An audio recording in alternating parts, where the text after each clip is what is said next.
Bem, estamos aqui diretamente do hotel do Fluminense, onde o Fluminense está hospedado aqui em Criciúma. Ó, o Fluminense está aqui, inclusive ali sentadinho, conversando Samuel Xavier. Fred acabou de passar por aqui para subir pro hotel. Os jogadores desembarcaram aqui no novo hotel, né, em Criciúma. E, bem, a gente tem novidades, aqui tem informações.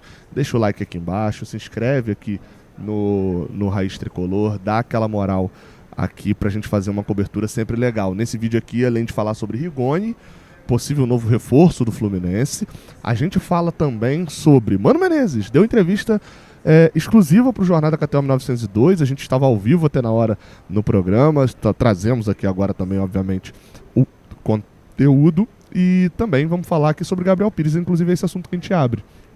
Segundo uma informação da Aline Nestari, do Caio Blois, alguma apurada a algumas mãos, o Gabriel Pires não está se sentindo tão bem no Fluminense. E isso leva o jogador a também querer a sua saída. É aquela história, né?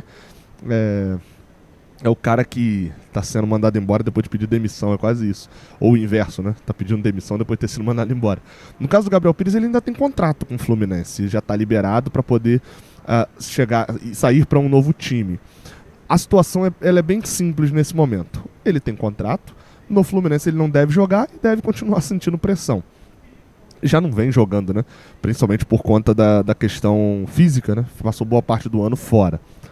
Outra situação é que o Fluminense atualmente não conta, melhor dizendo, com o jogador. Ou seja, a situação é muito simples, tá? O Fluminense não quer ele aqui, ele não quer o Fluminense, ele não quer ficar mais no Fluminense. Segundo a informação diz, inclusive, ele está topando ir para a Europa, né? Quer ir para algum outro time, vai lembrar que ele veio de Portugal, então se ele veio de lá, pode achar outro clube por lá. De fato, não faz muita falta assim também na situação, não. Vamos lá, tá? Além disso, dá para poder dizer também que o Fluminense hoje tem um jogador que está por detalhes de assinar com o clube. Rigoni, atacante Emiliano Rigoni, atacante argentino de 31 anos, que jogou pelo São Paulo aqui no Brasil e tem passagem por alguns times do mundo, mais recentemente estava na MLS, no Austin FC. Já rescindiu o seu contrato por lá e está muito próximo de assinar com o Fluminense. A informação foi dada inicialmente pelo César Luiz Merlo. Algumas pessoas já confirmaram aqui também, inclusive Vitor Lessa e o pessoal da Itatiaia acrescentou um detalhe que no momento, a única coisa que impede o Rigoni de assinar com o Fluminense é o tempo de contrato. O jogador quer 3 anos, o Fluminense só quer dar 2 anos de contrato. O Fluminense, assim, vamos lá, Rigoni, você tem referência sobre Rigoni? Poucas, né? Eu também. Quando surgiu o nome, eu falei, Rigoni tá aí. Deixa eu ter que pesquisar um pouquinho para poder lembrar. Lembrava dele no São Paulo, lembrava que ele tinha um destaque muito grande por ser ambidestro, né? Tinha essa como o grande detalhe sobre ele.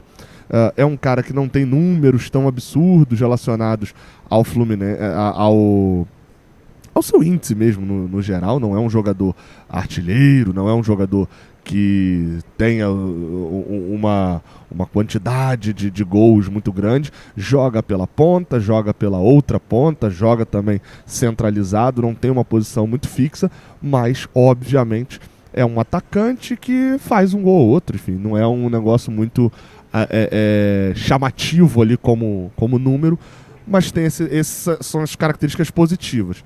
Estava jogando lá nos Estados Unidos, mas jogando num ritmo um pouquinho menor, o que faz com que, obviamente, seja um jogador que, para a reta final da temporada, até pode se render, mas a gente não sabe fisicamente como ele chega para fazer uma temporada inteira, já que o futebol americano, né, o futebol da MLS, ele tem um ritmo menor. Uma boa contratação, Gabriel. Ele não é velho, também não é jovem, né? 31 anos. Deixou muitas saudades no São Paulo, principalmente no São Paulo do Hernan Crespo. Foi um São Paulo ali onde ele se destacou muito. A torcida do São Paulo brincava, inclusive, que o Luciano do Fernando Diniz e o Rigoni do Hernan Crespo eram os dois melhores jogadores, que se tivessem esses dois treinadores ao mesmo tempo, os dois voariam. Mas na reta final já não estava muito em alta. Saiu do São Paulo deixando boas memórias, mas na saída já não estava voando tanto assim não.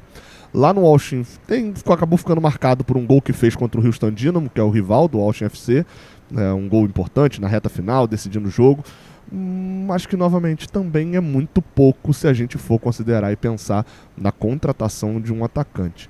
Cara, sobre o Rigoni, assim, o que dá pra gente pensar, eu vou avaliar melhor essa contratação, vou tentar buscar informação também com amigos que acompanharam ele no São Paulo, mas o que dá pra gente pensar sobre a contratação do Rigoni é bem simples.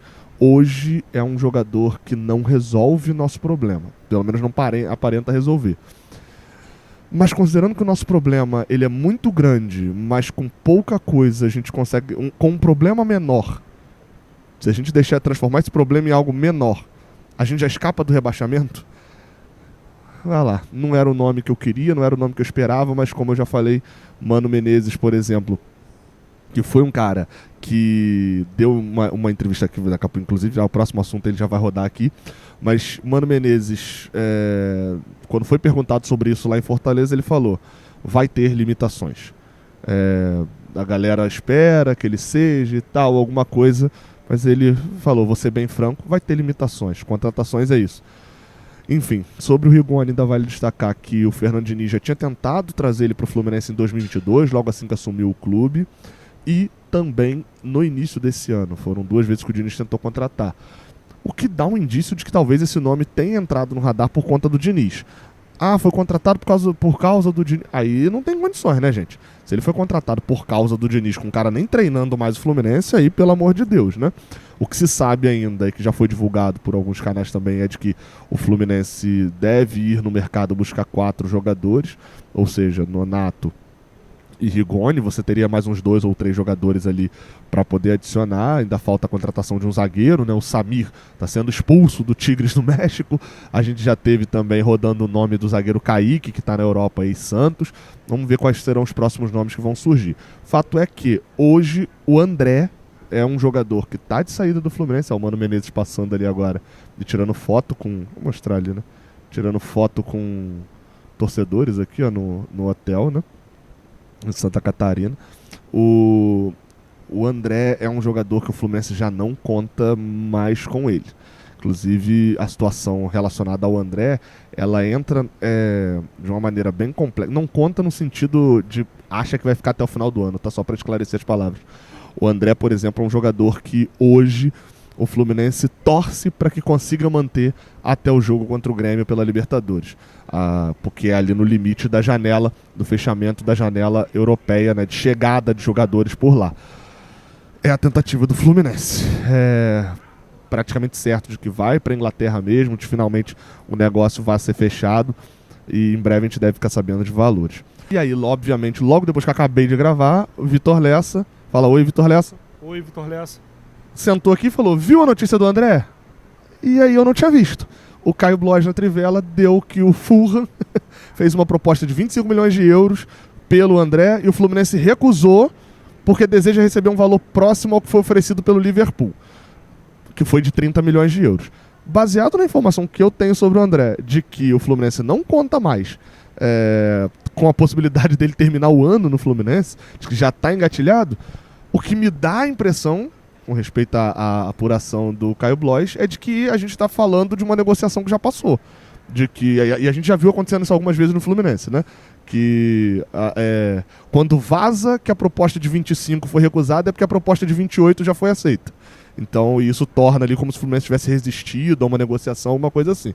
Mas, novamente, reitero aqui a informação que eu tenho de que o Fluminense já olha para o André e conta que vai tentar segurar até pelo menos os jogos da Libertadores e chegar o mais perto possível do fechamento da janela europeia. Vai conseguir? Acho que não, porque o jogador está sendo contratado por uma bala muito forte pelo clube inglês. Mas é isso. Agora sim, vamos para a entrevista do Mano Menezes. Vamos falar de Mano Menezes, cara. A gente perguntou aqui, foram 3 perguntinhas apenas. Ele topou falar. Enfim, até legal, né? Fizeram uma viagem ali. Chegaram aqui, aquela coisa, tipo de coisa que a gente fala que é o mínimo, né, que às vezes, que na maioria das vezes, na verdade, não tinha, né? Acabava não tendo aqui nas coberturas que a gente fazia fora de casa, valorizar o mínimo, né, da nossa cobertura aqui em Criciúma.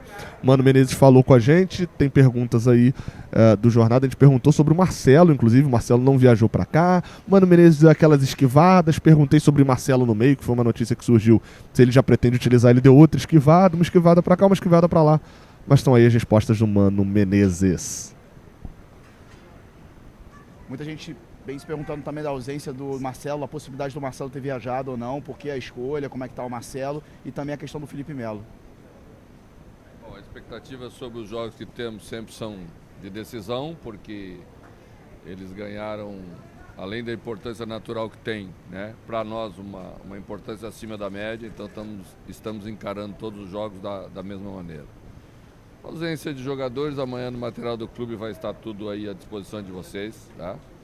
A gente sempre escolhe aqueles que a gente entende que estão aptos para jogos importantes e duros, como são os jogos do Campeonato Brasileiro. Tá bom? Mano, eu sei que você não vai revelar o time titular pra gente, mas podemos ter mudanças pro jogo de amanhã? E se sim, o fato de você chegou agora, né? Teve um empate contra o Inter, depois sofreu essa derrota contra o Fortaleza. O trabalho está começando, mas cada derrota tem um peso muito grande. O quanto isso impacta esses resultados que não são positivos ainda neste início de trabalho, ou seja, o impede talvez de fazer movimentos mais bruscos para buscar essas vitórias? Bom, a equipe amanhã, normalmente, né, como a gente tem feito, 1 hora antes do jogo, teremos retorno de André, teremos retorno de Diogo Barbosa, né? Por si só já é significativo o retorno dos dois, mas o mais importante é como a equipe vai encarar o Criciúma, que é um adversário duro, e é assim que nós vamos ver. Derrotas são ruins, vitórias são boas, em qualquer lugar, para nós também, da mesma maneira. Mano, muito se fala, desde que o Marcelo chegou no Fluminense, até pela qualidade técnica dele, sobre ele atuar no meio de campo. Isso foi algo que já foi falado em Real Madrid, etc. E foi perguntado até ao Diniz antes, e ele falava que preferia atuar na lateral mesmo, preferia colocar o Marcelo na lateral mesmo. Isso é algo que já passou na sua cabeça? Eu imagino que sim, porque uma pauta que fale sempre sobre o Fluminense. É algo que você já tem uma decisão, que você ainda está estudando, você já conversou com o jogador, porque é algo que a torcida comenta muito sobre essa possibilidade, até para atuar também com o Diogo. Quando o Marcelo estiver à disposição do grupo para estar conosco, certamente vamos tomar essa decisão. Ela vai ser bem pensada, sempre pensando na equipe, né? Nós temos que fazer a equipe estar o melhor possível. Esse é o objetivo de qualquer treinador e é o meu também. Um abraço. Obrigado. Então é isso, tá? Olha só, amanhã tem pré-jogo e tem a partir das 6 da tarde, aqui no Raiz Tricolor mesmo, a nossa transmissão direto de Criciúma e Fluminense no Heriberto Rios. Beleza? Tamo junto. Até a próxima. Deixa o like aqui embaixo, se inscreve aqui no canal, dá aquela moral. Vai.